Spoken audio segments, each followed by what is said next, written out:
بسم اللہ الرحمن الرحیم۔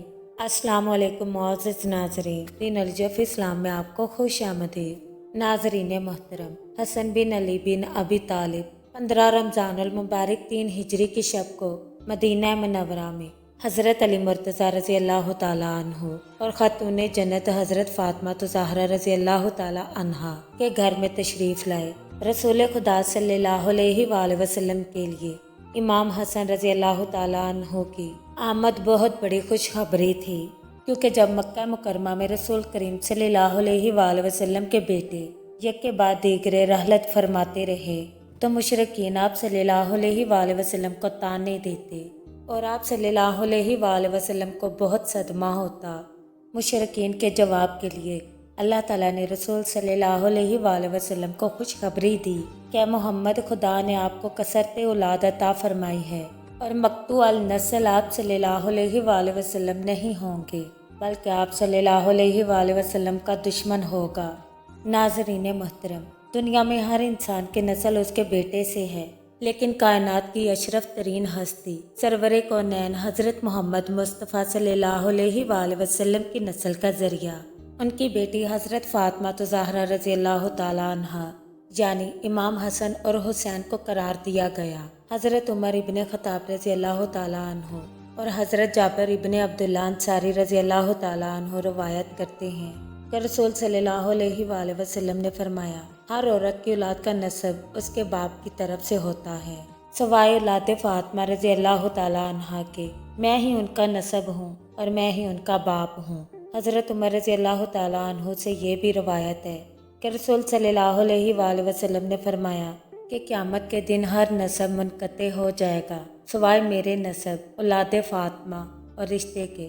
ناظرین محترم، جب امام حسن رضی اللہ تعالیٰ عنہ کی پیدائش ہوئی تو آپ رضی اللہ تعالیٰ عنہ کو سرور کائنات حضور نبی کریم صلی اللہ علیہ وآلہ وسلم کی خدمت میں لائے گئے تو آپ صلی اللہ علیہ وآلہ وسلم نے نوزائیدہ بچے کو آغوش میں لے کر پیار کیا۔ آپ صلی اللہ علیہ وآلہ وسلم نے داہنے کان میں اذان اور بائیں کان میں اقامت فرمانے کے بعد اپنی زبان ان کے منہ میں دے دی۔ امام حسن رضی اللہ تعالیٰ عنہ اسے چوسنے لگے۔ اس کے بعد آپ صلی اللہ علیہ وآلہ وسلم نے دعا کی، اے خدا اس کو اور اس کی اولاد کو اپنی پناہ میں رکھنا۔ ولادت کے 7ویں دن حضور نبی کریم صلی اللہ علیہ وآلہ وسلم نے خود اپنے دستے مبارک سے عقیقہ فرمایا اور بالوں کو منڈوا کر اس کے ہم وزن چاندی خیرات کی۔ اس کے بعد آپ صلی اللہ علیہ وآلہ وسلم نے حضرت علی رضی اللہ تعالیٰ عنہ سے پوچھا، آپ نے اس بچے کا کیا نام رکھا ہے؟ امیر المومنین حضرت علی رضی اللہ تعالیٰ عنہ نے عرض کی، یا رسول اللہ صلی اللہ علیہ وآلہ وسلم، آپ پر سبقت میں کیسے کر سکتا تھا؟ رسول صلی اللہ علیہ وآلہ وسلم فرمانے لگے، میں بھی خدا پر کیسے سبقت کر سکتا ہوں؟ حضرت جبرائیل علیہ السلام اسی وقت وحی لے کر آ گئے اور کہنے لگے، یا رسول اللہ صلی اللہ علیہ وآلہ وسلم، خداوند عالم ارشاد فرماتا ہے کہ اس بچے کا نام حسن رکھیے۔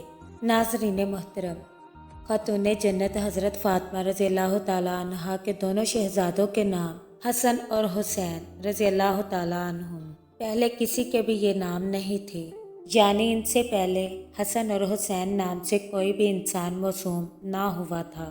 حضرت انس رضی اللہ تعالیٰ عنہ سے روایت ہے کہ نبی کریم صلی اللہ علیہ وآلہ وسلم کے ساتھ امام حسن رضی اللہ تعالیٰ عنہ سے زیادہ مشابہت رکھنے والا کوئی نہیں تھا۔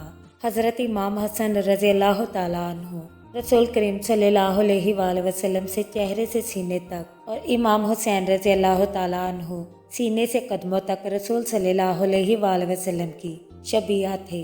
ناظرین محترم، خدا کی وحی کے بغیر کوئی کام اور کلام نہ کرنے والے رسول خدا صلی اللہ علیہ وآلہ وسلم کے نواسوں سے محبت اور اللہ کے نزدیک مقام کا اندازہ اس حدیث مبارکہ سے لگایا جا سکتا ہے۔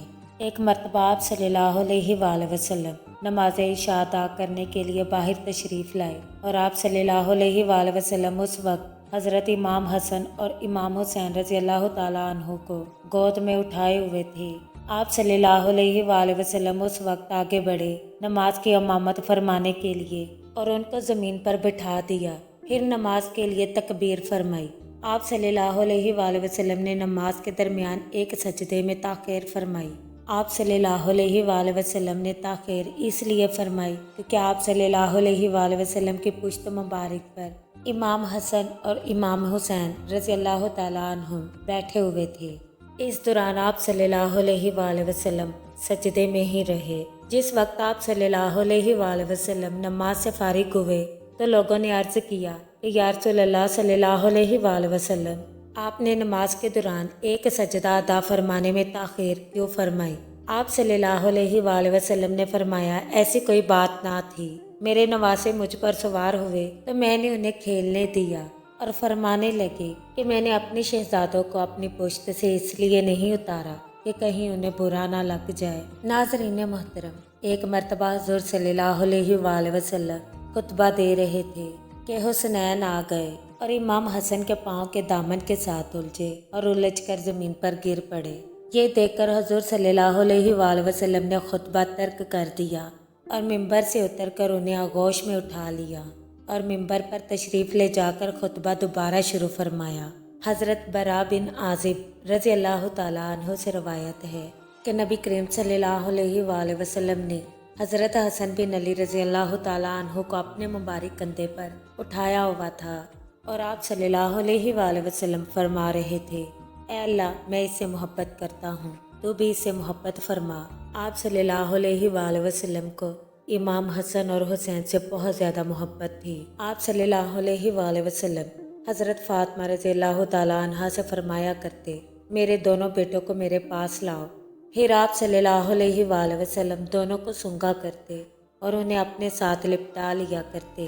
حضرت ابن عمر رضی اللہ تعالیٰ عنہ سے روایت ہے کہ حضور نبی کریم صلی اللہ علیہ وآلہ وسلم فرمایا کرتے، حسن اور حسین رضی اللہ تعالیٰ عنہم دونوں دنیا میں سے میرے دو پھول ہیں۔ رسول صلی اللہ علیہ وآلہ وسلم کا ارشاد ہے، جس نے حسن اور حسین سے محبت کی اس نے مجھ سے محبت کی، اور جس نے ان دونوں سے بغض رکھا اس نے مجھ سے بغض رکھا۔ حضرت ابن عباس رضی اللہ تعالیٰ عنہ سے روایت ہے کہ رسول کریم صلی اللہ علیہ وآلہ وسلم نے فرمایا، کیا میں تمہیں ان کے بارے میں نہ بتاؤں جو اپنے نانا نانی کے لحاظ سے سب لوگوں سے بہتر ہیں؟ کیا میں تمہیں ان کے بارے میں نہ بتاؤں جو اپنے چچا اور پھوپھی کے لحاظ سے سب لوگوں سے بہتر ہیں؟ کیا میں تمہیں ان کے بارے میں نہ بتاؤں جو اپنے ماں باپ کے اعتبار سے سب لوگوں سے بہتر ہیں؟ اور وہ ہے میرے شہزادے حسن اور حسین۔ ناظرین محترم، حضرت امام حسن رضی اللہ تعالیٰ عنہ نے 7 سال اور کچھ مہینے تک اپنے نانا رسول خدا صلی اللہ علیہ وآلہ وسلم کا زمانہ دیکھا اور حضور نبی کریم صلی اللہ علیہ وآلہ وسلم کی آغوش محبت میں پرورش پائی۔ حضرت امام حسن رضی اللہ تعالیٰ عنہ اپنے والد کی شہادت کے بعد امامت کے درجے پر فائز ہوئے، اس کے ساتھ خلافت اسلامیہ پر بھی فائز ہوئے اور تقریباً 6 ماہ تک آپ نے امور مملکت کا نظم و نسق سنبھالا۔ آپ رضی اللہ تعالیٰ عنہ کا عہد بھی خلفائے راشدین میں شمار کیا جاتا ہے۔ امام زین العابدین فرماتے ہیں کہ امام حسن رضی اللہ تعالیٰ عنہ زبردست عابد، بے مثل زاہد، افضل ترین عالم تھے۔ آپ رضی اللہ تعالیٰ عنہ نے جب بھی حج فرمایا پیدل چل کر فرمایا۔ آپ رضی اللہ تعالیٰ عنہ نے پیدل چل کر 25 حج ادا فرمائے۔ آپ رضی اللہ تعالیٰ عنہ بہت عبادت گزار تھے۔ آپ رضی اللہ تعالیٰ عنہ فجر کی نماز کے بعد طلوع آفتاب تک ٹیک لگا کر بیٹھ جاتے اور مسجد میں موجود لوگوں سے دینی مسائل پر گفتگو فرماتے۔ جب آفتاب بلند ہو جاتا تو چاشت کے نوافل ادا فرماتے، پھر امہات المومنین کے گھر تشریف لے جاتے۔ آپ رضی اللہ تعالیٰ عنہ کثرت سے صدقہ اور خیرات فرماتے، حتیٰ کہ 2 مرتبہ اپنا سارا مال اور 3 مرتبہ آدھا مال راہ خدا میں صدقہ فرمایا۔ حضرت سیدنا انس رضی اللہ تعالیٰ عنہ فرماتے ہیں، امام حسن رضی اللہ تعالیٰ عنہ سے بڑھ کر کوئی بھی حضور نبی کریم صلی اللہ علیہ وآلہ وسلم سے مشابہت رکھنے والا نہ تھا۔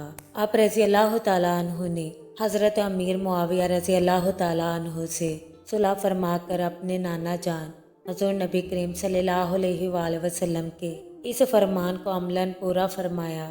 آپ صلی اللہ علیہ وآلہ وسلم نے فرمایا کہ میرا یہ بیٹا سردار ہے، اللہ عز و جل اس کی بدولت مسلمانوں کی 2 بڑی جماعتوں میں صلح فرمائے گا۔ ناظرین، امید کرتے ہیں آپ کو ہماری ویڈیو اچھی لگی۔ کامنٹ باکس میں اپنی رائے کا اظہار ضرور کیجیے گا، اور اس چینل پر نئے آنے والے دوستوں سے گزارش ہے کہ چینل کو سبسکرائب ضرور کر لیں اور بیل آئیکن کو پریس کرنا مت بھولیں تاکہ ہمارا ہر نوٹیفیکیشن آپ کو ٹائم پر مل سکے۔